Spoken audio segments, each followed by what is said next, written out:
Hello and welcome back to Tales of Folklore and Coffee. Today's episode may not only be the most famous folktale I've ever rewritten and retold, but it may actually be my longest episode thus far. Today, we delve into the story of the girl with the crimson cloak, Little Red Riding Hood.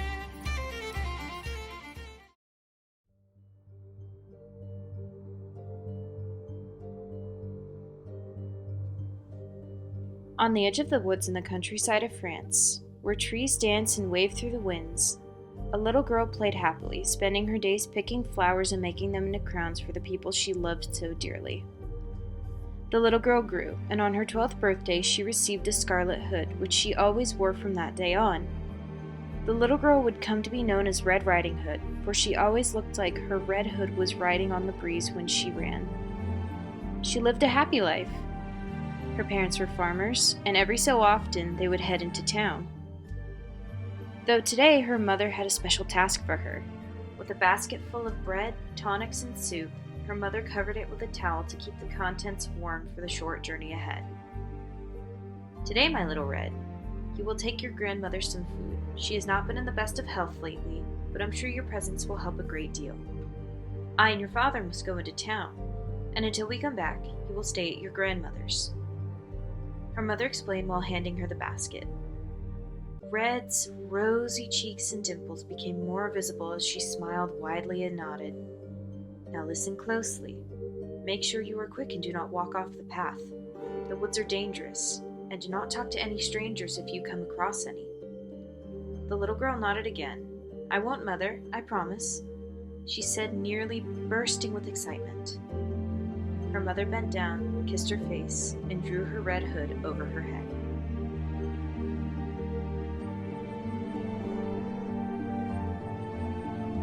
Now, it was nearly midday by the time Red was on the path, walking as the sun shone through the trees in bright golden beams. The longer she walked, the more the little girl looked around, curiosity getting the better of her when she smelled wild violets and her wildflowers that bloomed in the clearing.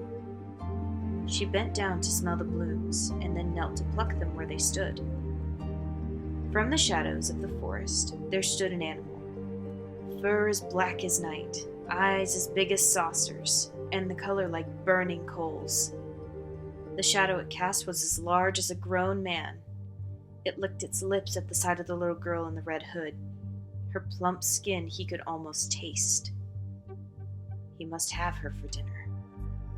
The only thought that went on behind his orange-red eyes. He sauntered closer as to not frighten his future meal.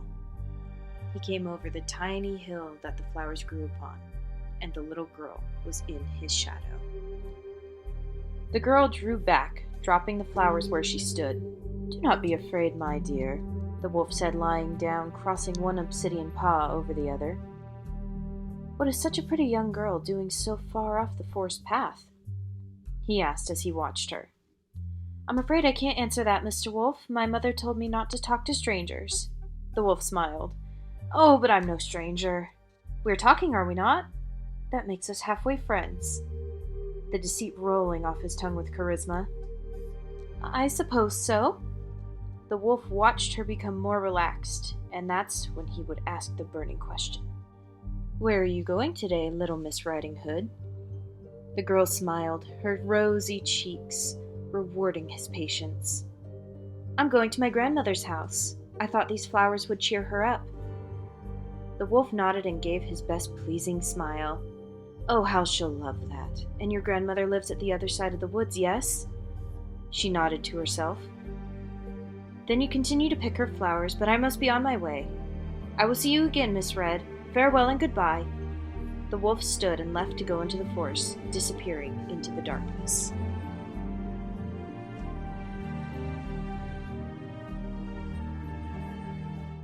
Not long after his encounter with the little girl, the wolf found the little cottage standing in the shade of the trees, smoke rising from the chimney clearly showing signs the old woman was home.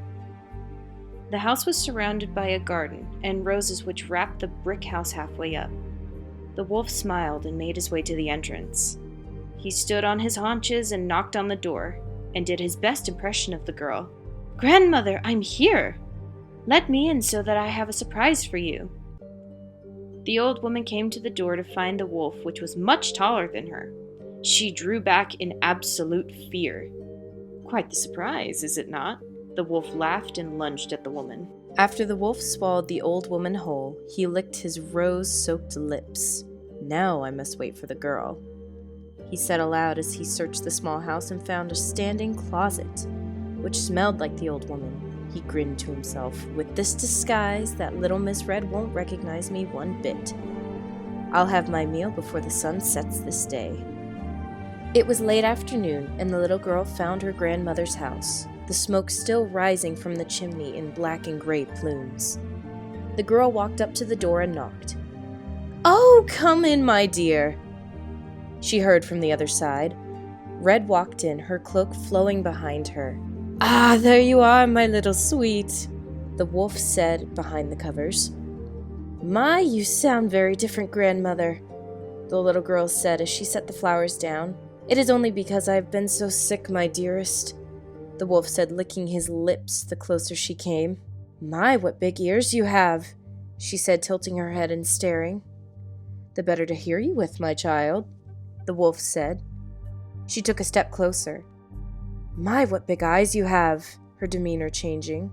The wolf could smell the uncertainty on the girl. "The better to see you with," the blanket slipped from the wolf's nose, the girl being right beside the bed now. She could feel her heart racing within her chest. "What long teeth you have, grandmother." A rough and gravelly laugh came from the wolf's chest. "The better to eat you with, my dear," the girl screamed as the wolf jumped from the bed. And there, he had what he wanted. There was a woodsman. He had spent all day outside cutting wood for the town, and today he thought he would pay a visit to the elderly woman who lived not far from his work.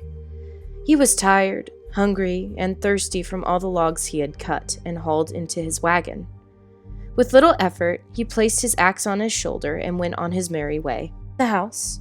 Red stood backed into the furthest corner, screaming and crying out for someone to help as the wolf stalked her and came ever closer. "My little dear Red Riding Hood, there is no one for miles. Tonight you are my main course." He smiled and lunged forward, making the girl cry out again. Just outside stood the woodsman for a moment as he heard screaming from inside the house. Without wasting a moment, the woodsman busted through the door, his axe in hand and a stern expression on his face to complement it. "Away from the girl," he said, taking a swing at the dog. "And who are you to tell me what to do with my meal?" The wolf gained some distance between him and the woodsman, before pouncing and pinning him to the ground. The woodsman, with his axe, bearing the beast from ripping him to shreds, struck him with the butt of the axe, and the dog cried out, rubbing his nose, now bloodied. He growled and bared his teeth before the man, and the woodsman took his final blow. There was a strange noise coming from the dead wolf. The man took his axe and cut the wolf open, and there was the old woman, scared but overjoyed to be free and see her granddaughter safe and sound. The woodsman took up the wolf's body, lame and heavy. There he had cut the beast open even more, and filled the body with rocks and pushed the wolf into the rushing water of the river. From that day on, Little Red Riding Hood never spoke to strangers, and another wolf was never seen again in that forest.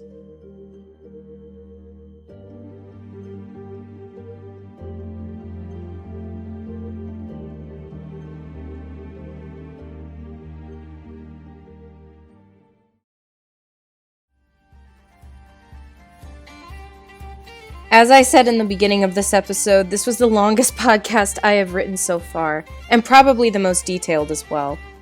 When doing research for this episode months ago, I found that there are 58 different versions of this folktale.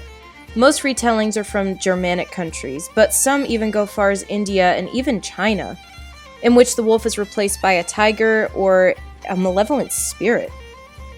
This story seems to be a fairy tale that everyone goes back to or draws from at some point when they're writing or giving an example of written work. I found that this story not only handles stranger danger very well, but it also was not afraid of getting dark and telling children that there are bad people in this world that will do bad things if given an opening of sometimes a simple hello.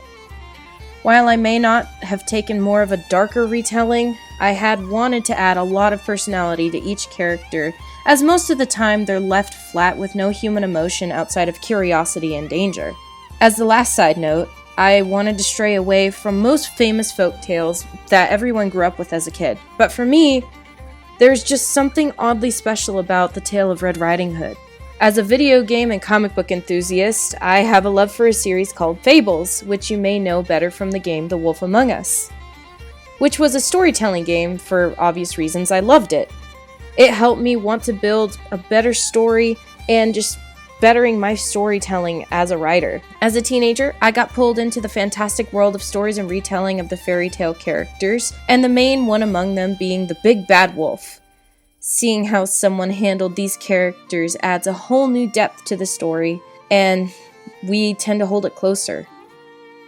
This made me love these folktales even more. Thank you guys for listening, and I will see you guys next time. Thank you for listening to my podcast. Every view and play is much appreciated. You can find this podcast on Soundcloud, Spotify, YouTube, iTunes, and now Anchor. Leave a comment or review if you love this show. It really helps. And you can also follow me on Twitter at @CoffeeFolklore and Instagram at TalesOfFolklore_. If you have a question or an idea for a future podcast, you can email me at taleoffolkloreandcoffee@gmail.com. The music used in this podcast was The Ballad of Robin Hood by Logan Epic Canto and Crane's Business Office from The Wolf Among Us.